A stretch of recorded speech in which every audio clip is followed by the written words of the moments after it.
Hey guys, welcome to today's show. I am very excited because we have a special guest with us today. We have Miss Becca Ribbing, who is a life coach and also the author of the Clarity Journal.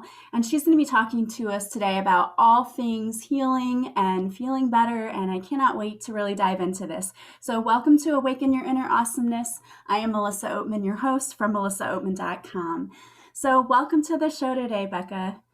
Thank you so much for having me. I'm so excited to have you. You know, we're both coaches, so I always enjoy being able to talk to other coaches like myself and just get their perspective and take on things. Why don't you just start by telling us a little bit about yourself and how did you get into coaching and helping others heal?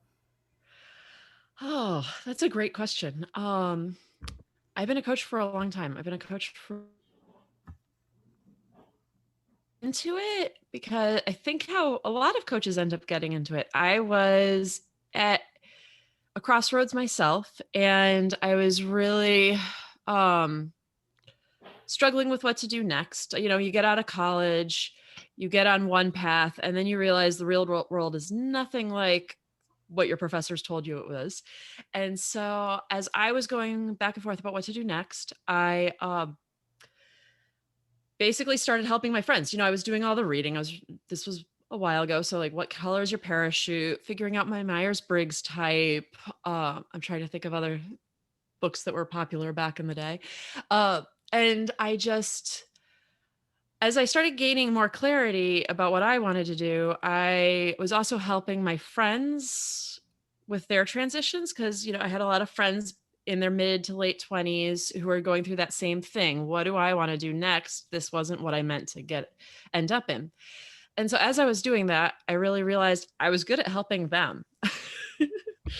And I ended up becoming a coach so that I could help more people through that journey because I feel like so often we feel so alone. Even if we have good friends, our friends aren't necessarily able to be distant enough from the problem at hand to really give us good guidance because they have things they want for us. You know, they don't want us to take risks, or especially our family doesn't want to take us to take risks.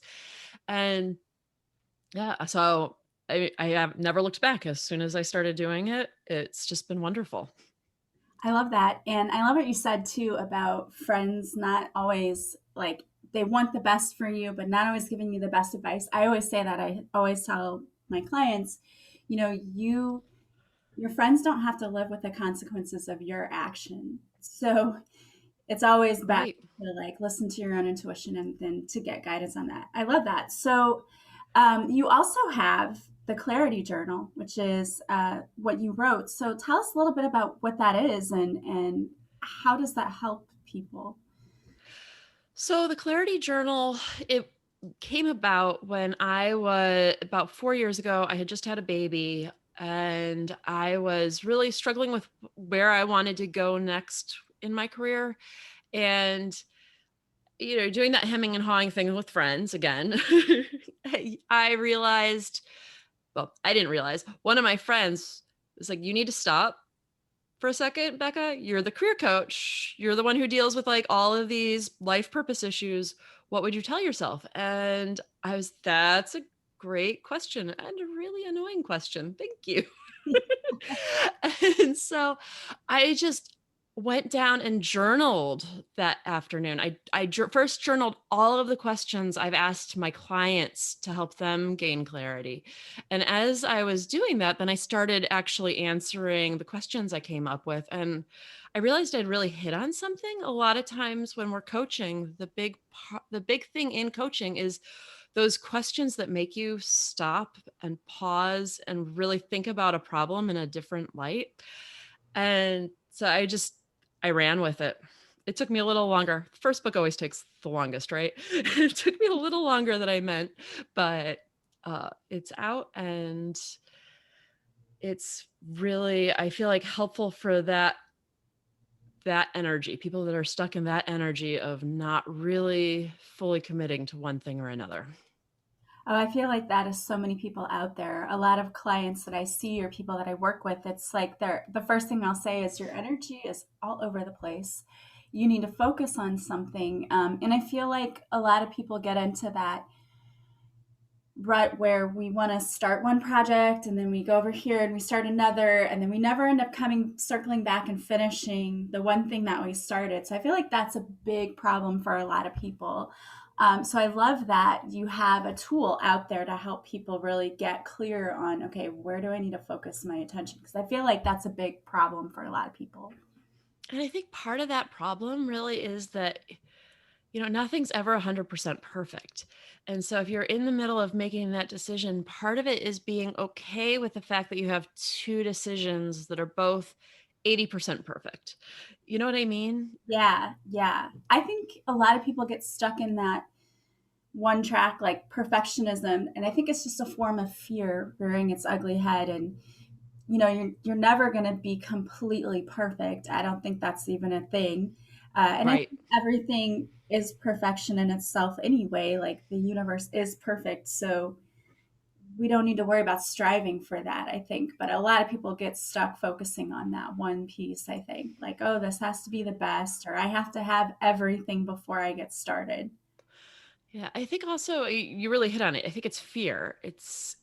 I don't want to get started until I am absolutely dead certain, but you're never going to be dead certain about anything. We're living in the human world. So nothing's perfect, and if it's not going to be perfect, you're going to at some point have to throw your hat over the wall.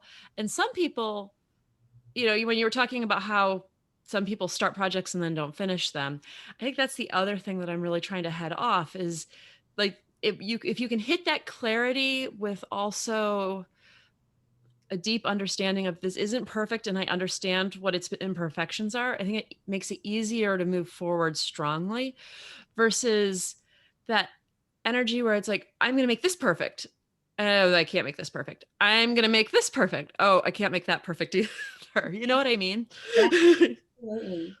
I think that I see a lot of people I know who just don't even try. They don't even allow themselves to imagine trying whatever it is they really always wanted to go after. And I think the fear part of it is really the biggest, because there's fear of what are other people going to think about me? Fear of rejection. If I start my business or I start this, people won't want me. They won't want to come to me. Why should they come to me? All of these things. And everybody has those fears. I'm going to put that out there right now. Everybody has those fears. The difference between you and I, or someone out there who may be listening, is that we choose to work through it and to move Right. past it. Because the fear, that's a human nature thing. That's so normal for everyone to have fear. But I tell a lot of people, like, I never would have started this podcast if I thought I had to know everything about. I knew nothing about podcasting. Nothing. Well, and when you start something like podcasting or writing a book, inevitably you don't know a whole lot of things. And being able to live in that uncomfortable space for a couple months where you're learning something completely new is really hard. It's uncomfortable. So it's really hard to really push yourself through that. And I think a lot of people end up giving up right before they hit the point where they're going to be comfortable with it again. How many people have podcasts that have 10, 15, 20 episodes and then never another episode? And I'm just sitting there looking at them like, you've hit 20 episodes. You're getting good at the like audio mixing and stuff. You were just so close and you gave up too soon. Yeah, they say that a lot of businesses, and I read this somewhere, that a lot of businesses, it takes 5 years. They say give yourself 5 years for a business to actually be where you want it to be, or even be in that direction. And a lot of people will quit at like year 4 or 3 because it's so much work. Oh, interesting. I don't want to do Yeah, it. right. And I can understand it. If you really don't want to do it, sometimes like situations change. But on the other hand, you have to realize that you're losing out on a lot that you've built up and put into it. And I have to wonder how much of it is not like, I don't want to do this anymore, but I don't believe in myself, or this isn't working because, I'm not seeing the results that I think I should be seeing. And I think that's the thing that makes me very sad, is watching people give up on themselves. Right. Well, not realizing that everyone feels this way. I think, especially in the US, well, in like English speaking culture, can't speak for other cultures, but we have this obsession with the success story. And usually in the success story, that struggle part is one paragraph long. And it looks like, same with a sitcom or a TV show. The struggle takes 10 minutes, and all of a sudden things are wonderful and they have $1 million. It's like I always liken it to childbirth. Like if you watch a movie where a kid is being born, look at that. Childbirth looks like it's a pain in the neck for about 30 seconds. Yeah. One thing I definitely was not prepared for how long that was going to take. I'm like, no, it'll be a couple of hours. Nope. No, more days actually. Oh no. Yeah. Certainly not the 30 seconds on a sitcom. No, no, no, no, no. Well, and that's life. Life is messy. Life is not perfect.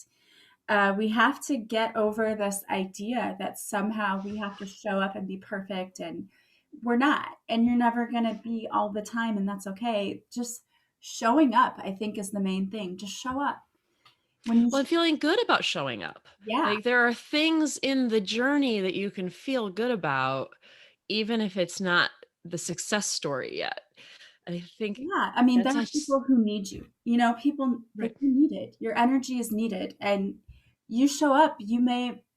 Maybe you reached two people. Those two people needed you. I mean, that's always the way I like to look at things. Is if I've helped one person, I showed up, and this was my mission, and I'm doing it. So that's really all I focus on, is just kind of what's ahead of me. Of okay, well, I said I was going to do this, I'm doing it, and do I go back and change things, make correction? Of course, that's the journey. You can always course correct and shift, and that's the beautiful thing about life. You can wake up tomorrow and decide you want to reinvent things and do things a little differently, and we have that.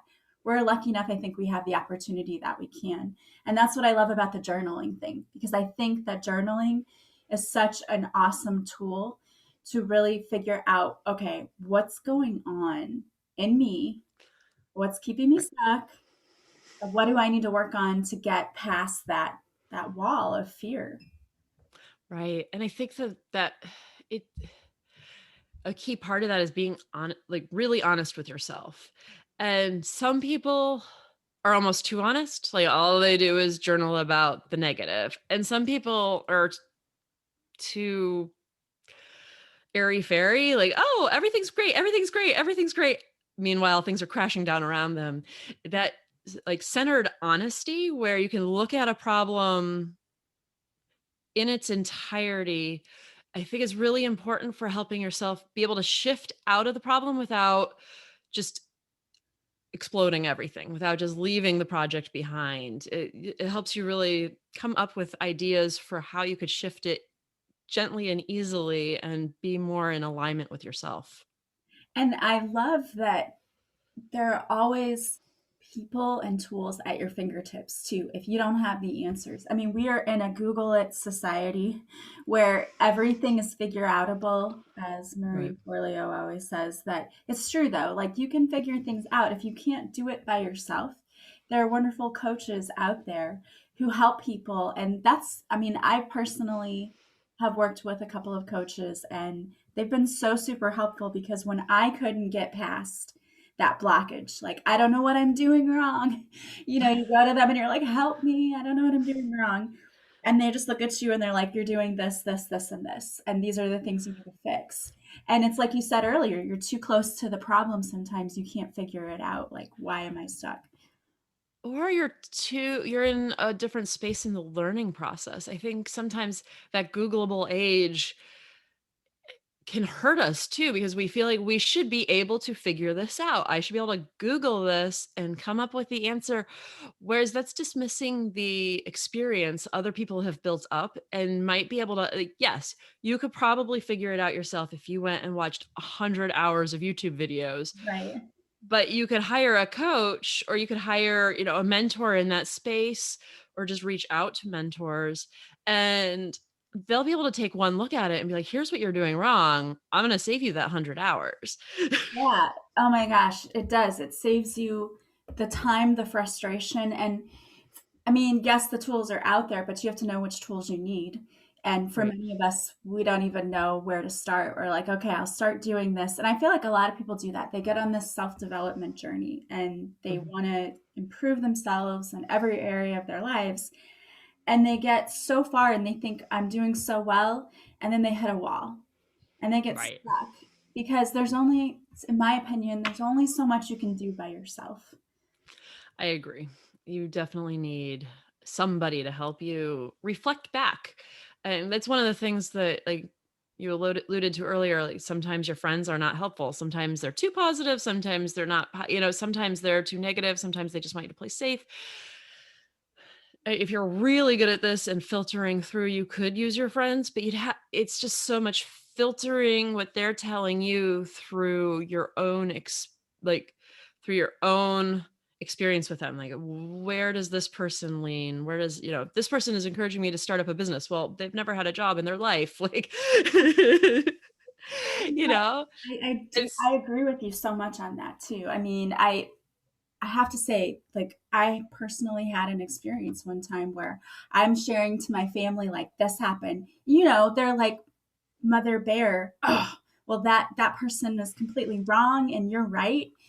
And then I told the whole situation to someone who is an objective third party, like a counselor. And she's like, oh no, you're wrong. Like, I am. Like, everyone in my corner thought I was right. Like, you're seeing this from an emotional space and you need to take yourself out of your emotions. And that's what I love about coaching too, because it's like an objective person looking at it with fresh right. eyes and saying, you know, you're looking at this all wrong, or you're approaching this from the wrong direction, and we need to refocus and shift. Right. I think especially when you're focusing on something from fear or lack, that's where it really helps because you're right. Your family and friends, if they're good, are going to rally around you and tell you you're right. They're not going to be like, no, actually, you were the jerk in that situation." They'd be afraid to tell you that, like, yeah, no, you're They would be afraid to tell me that too. well, and it's true the fear part too, because I know I have a mother who, if I go to her, like when I went and said I'm starting a podcast, I was like, why are you doing that? Not to be mean, not to be discouraging, but it was sort of like the fear, well, if you're going to put yourself out there, nobody's going to listen. This is what's going to happen. And it wasn't a trying to be mean thing. It was a Right. trying to pull you down out of the clouds and keep you into reality. But I think that hurts us a lot of times too. And I think that I don't know how men experience it, but I think that people do it easier to women and don't even realize they're doing it. And it's like that pulling down out of the sky is harmful. It's oh, sorry, I heard it, kids. It's harmful because you're dreaming big. You're at the beginning stages, and yeah, like if there's something wrong with your strategy, like that could be like actually helpful to change and course correct, that's one thing. But just saying, oh, this isn't going to be successful, so don't bother trying. It's like, well, there are tons of people that are successful with podcasts. Right. And most of the people that aren't successful with podcasts stopped pretty early on. Yeah. Yeah. And it's, to me, it doesn't cost a fortune, to do a lot of Right. things that people want to start. I mean, sometimes maybe yes, but for most things, it's a matter of putting yourself out there and just trying. Like, if you want to write a book, well, you can self publish nowadays. I mean, there's Right. so many ways. And I think that fear of failure is one of the biggest things we have to overcome. And so I love that working with a coach can give you the perspective you need to say, okay, what's the worst thing that could happen if you put yourself out there? Okay, well, it's not really that bad, is it? Like, you've made it 20,000 times worse in your head than it really probably is. Right. And I think that also a key part of that is yes, working with a coach, but also having people around you that are doing the same thing you're doing. At a certain level, it doesn't have to be exactly the same thing, but having that group of friends that's behind you that is like, yeah, this isn't unrealistic. Like, It may take, who knows how long it'll take, but you should totally get the book out. You should totally start the podcast. Like those cheerleaders in your life are really important, because the coach is really good for that clarity and that centering, but you also need people to help you carry that momentum forward. Mhm. Absolutely. I think that it's difficult enough to believe in yourself. So it's important to have those around you who believe in you too. But it Right. starts with you. You're the first and most important thing, I think. It does. I And also being aware of who those friends are, right? You know, if you know your mom is going to say, "Hey, podcast, are we sure about this?" Then maybe that she's not the first person you tell. Maybe she's the 10th person you tell. or maybe you tell her after you've already been on it for And then 5 years. hey, mom, so I've had a podcast for 5 years. I've interviewed 1,000 people. It's already successful, so don't try to put it down. Well, sometimes you have to do that. Sometimes we have to, be picky about who we have in our corner. If we Right, know that, and there's nothing wrong with that. We talk about all the time letting go of people in situations that don't serve you. And so sometimes that just means, I'm not going to always go to this person for advice because they're very negative and they're going to put a negative right. spin on it, you know. Well, and I was just going to say who you're letting into your energetic space, Yes. you know, Yeah. because no You matter how, where you are on the belief scale of any of this, letting someone negative into your space is really detrimental. I was reading this article a while ago, but it hit me so strongly, because I focus mostly on careers. And the article was saying that if you have one toxic employee in a group, it lowers the productivity of the entire group, I think by 30%. And it was just like, it really hit me in the gut, because it's like, wow, you know what? It's true though. I've been in those situations. Um, I don't know. There's part of me that's like, I might have been that person once or twice with like where I didn't get along with the boss in the situation. And maybe if someone had gotten along with the boss, it wouldn't have actually been as bad as I thought it was. But I've been in those situations too, and I completely agree with you and with those findings because even having one negative person, first of all, the amount of time you waste arguing or trying to, because I know I've been in situations where we had to have people come in and have meetings to talk about how to have meetings. It's like, really? This is what it's come to because one person was always so mean and negative and would like right. yell things. And we literally had to have a meeting to talk about how to have a meeting. And that to me, when that happened, it's like, okay, this is ridiculous. Right. But if you have a loved one in your life, it's the same thing. Like that loved one in your life complaining is decreasing your energy by 30%. Absolutely. And Yeah. so you really need to be aware, and not necessarily, I mean, if you need to cut them off, so be it, but not necessarily cut them off, but you need to be able to really recognize the effects of it Mhm. and what it is you want.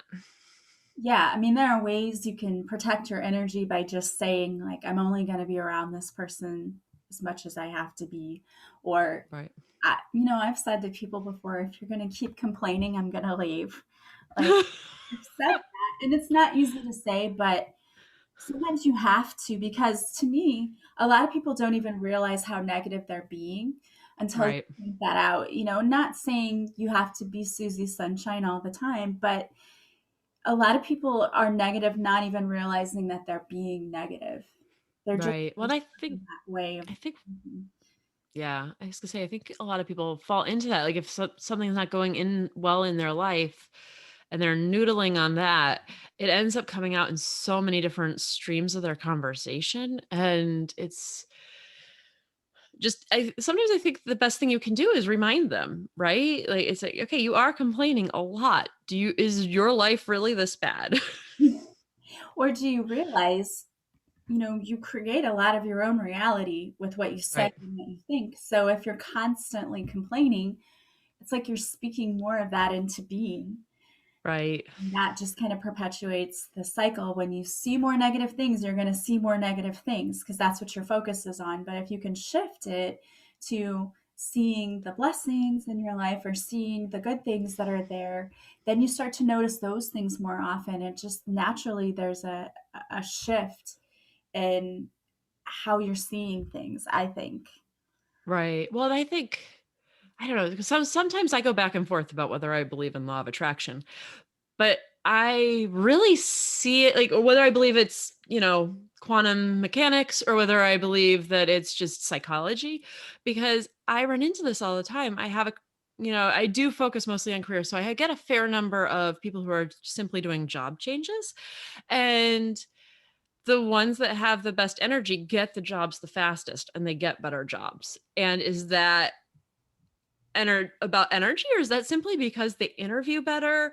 They're applying to more things because they're more upbeat about any particular one panning out. Like it's just, it is a totally different energy. And it's hard to overstate just how important that is for anything in your life, because you're always wanting experiences and good things to come to you. And the more you stay in that sense of like lack and complaining, is just, I mean, if you're complaining to me for 4 hours about something, I'm unlikely to tell you about a job opening that I just heard about. Yeah, I totally believe in the energy thing because I do energy healing work. Right. I have seen it personally. Your energy, I believe, enters the room before you do. And so it can either attract people or it can repel people. You've Right. probably experienced that where you've met somebody and all of a sudden the hair on your arm stands up or something, and you're like, I don't like this person and I don't know why. Like, I don't know them, but there's just something Right. about this person I don't trust or I don't like. And it's the energy that's repelling you. Or in the opposite way, there's probably been people you met and immediately you're like, oh, this person's so great. I just love this person. I don't even know them, but I feel so at home with them. And again, it's the energy attraction thing. When we're so negative, there's Nala. Nala has to say hi, everybody. When we're so negative, that happens. But Right. I think energy is everything. And the fact that you don't even really study It's a that. funny It's such a funny thing because I go back and forth about it, but there's something there to it, regardless of how you believe it happens, because you can feel the hair on your arms. Like it's just, or if you have a friend who does complain, you see their name pop up on the text before you even see what they've said, and you're just like, "Ugh." Oh, this person's going to complain. Yeah. I know. And it's like you can already feel your own energy tank as soon as you hit one of like, unless you're really conscious of it at the time, like unless you do your own protective measures, like it's really hard to deal with that on an ongoing basis. Like if you're dealing with that where you're dealing with it like a lot within a single day. And I think I guess that's actually one of the real reasons why I came up with a clarity journal, because I see so often people at the beginning of the journey of trying to find their purpose. If you ask them what they want to do, oftentimes they're like, I don't know. Yeah. I don't know. And that's it. And it's even hard to get them out of that mindset of I don't know. And you ask them and they really say some version of I don't know like 20 times. But in a coaching session, I get those people who have sent me really long emails about how they don't know. And by the end of the coaching session, it becomes very apparent that they have 2 to 3 things they're actually deciding about. And they're so stuck on the energy of I don't know that they can't move out of it and really explore those 2 to 3 things because they aren't giving it love, giving it excitement, giving it attention, giving it positivity. Yeah. I love that you help them get unstuck and kind of moving forward with that. You know, that's the thing. I think many of us maybe struggle with the fact that maybe you have a couple of ideas that you'd like to pursue. just because you haven't narrowed it completely down to one yet doesn't mean you can't get there, but there is a process to figuring that out. But the process isn't staying and going, okay, this one, this one, this one, and being in that forever. Like you have to move Right. forward at some point. Then I think that you're never ever too old to take a risk, to decide that you want to do something different. And I think a lot of people, that's a fear too, is, oh, I'm in my 40s and I've already done this one career for so long, and now I'm too old to switch. And what would you say to somebody who is sitting there thinking that? I'd say to someone in their 40s that I work with a lot of people in their 60s that wish they had switched in their 40s. It's really, it is what you make of it. Like, what's that quote? Like, best time to have started is 5 years ago. The second best time to start is today. If you don't start today, you're never going to actually get there. And my saddest clients are the ones that are in their 60s trying to figure out what they want to do, because most people can't retire at 65 these days. It's and it is hard to tell someone who's like 62 to go back to college. Yeah, I mean, that's probably not, some people will do it, but it's probably not going to happen. And so if you're really struggling and you're in your 40s or even your 50s, think about what gift you want to give to your 65-year-old self. I love that. That's a great way to look at it. Well, this has been such a great conversation. I love it. So, if people want to work with you or they want to grab a copy of the Clarity Journal, how can they do that? Well, you can find the Clarity Journal on Amazon, and you can find me at beccaribbing.com and on Instagram and Twitter at Becca Ribbing as well. Awesome. And of course, I'll have all those links in the show notes. So, I always like to ask our guests to leave our audience with one piece of advice or a little golden nugget, if you will. And you've already given us many. But if there was one piece of advice that you could give anyone out there listening, what would that be?